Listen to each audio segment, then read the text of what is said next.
Tingnan nyo, sabi ni Kibuloy, Member ako ng Poland Adamic Race. Anak ako ni Satanas. Evangelist ako, akala ko. Diyos nang mayari sa... Oo, anak daw ni Satanas. Di ba? Hindi, tingin ko mga kababayan, bago ko tapusin itong kay Kibuloy lang ha. Bago ko tapusin to, tingin ko hindi ho magtatagal 1 o 2 buwan, baka po abutin ng Setyembre, baka madadala din po yan. Madadala din po yan mga kababayan dahil nga sabi ko sa inyo, yung pagiging wanted ni Kibuloy sa Estados Unidos matagal na po at may nakapatong na 2 milyon dolyares ho mga bossing. At eto, yung sa atin naman, ngayon na lang ulit yan eh. Nabuksan na lang ulit ho yan eh.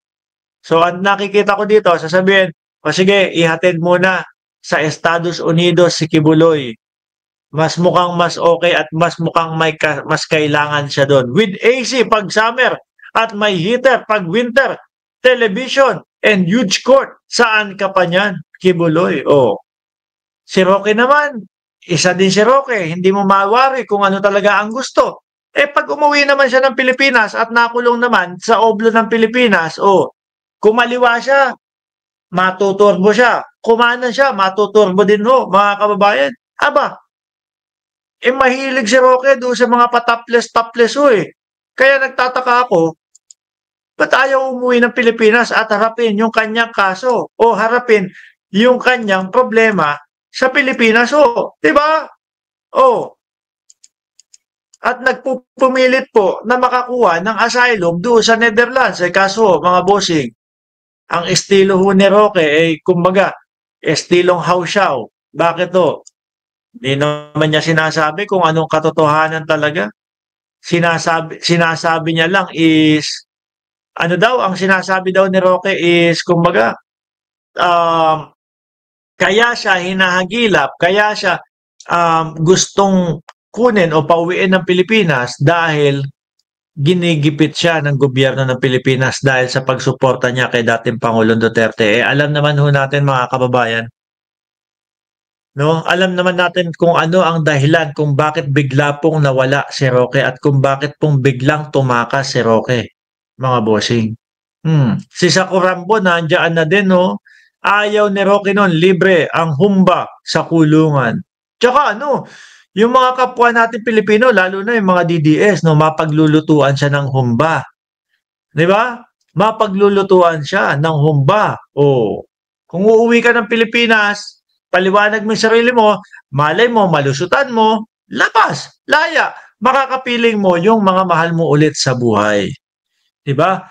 Sabi ni Obi, para kay Buloyski daw, kung sa California siya lilitisin, walang death penalty doon at saka pwede, depende ang kaso kung federal cases ang hinahanap niya or versus State of California.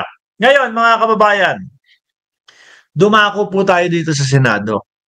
Tingnan nyo ho ito mga boss. Nako po. Nakikita nyo ho yan? Yung balita po ng News 5 mga bossing. 3 senador iniimbestigahan sa umano'y pagtanggap ng donasyon mula sa kontraktor. Meron ho akong 2 nabalitaan. Una nga, si Chis Escudero, mga bossing. Si Chis Escudero ay tumanggap, no? Una, balita lang po ng balita lang ng Rappler. Kaya lang po, hindi na kayang itanggi ni Chis Escudero at talagang nabukayo, no? Kaya inamin ni Chis Escudero na lang. 30 million ang donasyon na natanggap ni Chis Escudero galing po doon sa kaibigan niya daw na taga Sorsogon ho. Kung matatandaan ho natin mga bossing, ang Sorsogon, no? Ang Sorsogon ay pangalawa doon sa bayan na may insertion.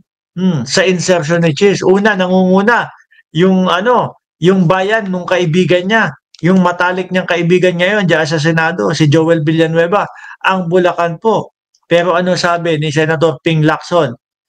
Nako, notorious ang Bulacan doon sa mga ghost project ho, mga kababayan.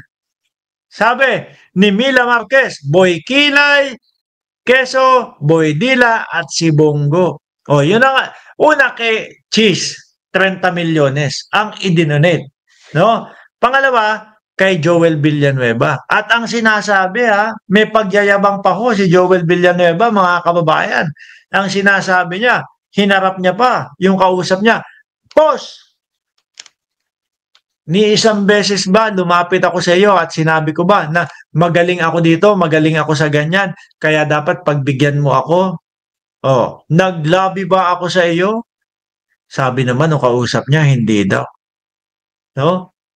Pero mamukat-mukat mo, may lumabas na mga balita po, yung kapatid ni Joel Villanueva, mga kababayan, yung kapatid. Kaya nga sabi ko doon sa vlog natin na ngayon, posible, maaari na hindi ikaw ang kausap. Pero baka meron kang inutusan or baka merong malapit sa iyo na yun ang nakikipag-usap. Di ba? Hugas kamay na gamit tubig kanal. Sumunod si Joel Villanueva. 20 milyones naman po ang idinonate sa kanya, mga kababayan. Kontraktor din po ng gobyerno. Sabi, bawal na bawal yan eh. Bawal na bawal. Kasi nga ho, mga kababayan, posible na magkaroon ng bias at posible na magkaroon ng pagpanig doon sa mga nag-donate sa kanila ng pera. Di ba? Sabi ni June Ortiz, tumanggap din 20 milyon si Boy Dila. Kaya ho ito yung sinasabi ng News 5, 3 senador iniimbestigahan sa umano'y pagtanggap ng donasyon mula sa kontraktor. Tingin ko ho, mga bossing, yung dalawa, si Bongo at si Cheese Escudero. Si Cheese Escudero at si Boy Dila. Hindi ko lang alam kung bakit si Bongo. Meron na din bang nagdonasyon kay Bongo? Ang alam ko lang, no, nakita na silip na isa doon sa mga kontraktor, it's kapatid sa labas ni Bongo at tatay ni Bongo. Yun yung nakikita kong balita tungkol ho doon. Si Boy Dila at Boy Tesda nagmamalinis na inosente. Banal kasi, banal na aso. Hindi, dati ho mga bossing, yung kay Boy Dila, humahanga pa din ako niya. Sabi ko dati, ito, matinong senador ito.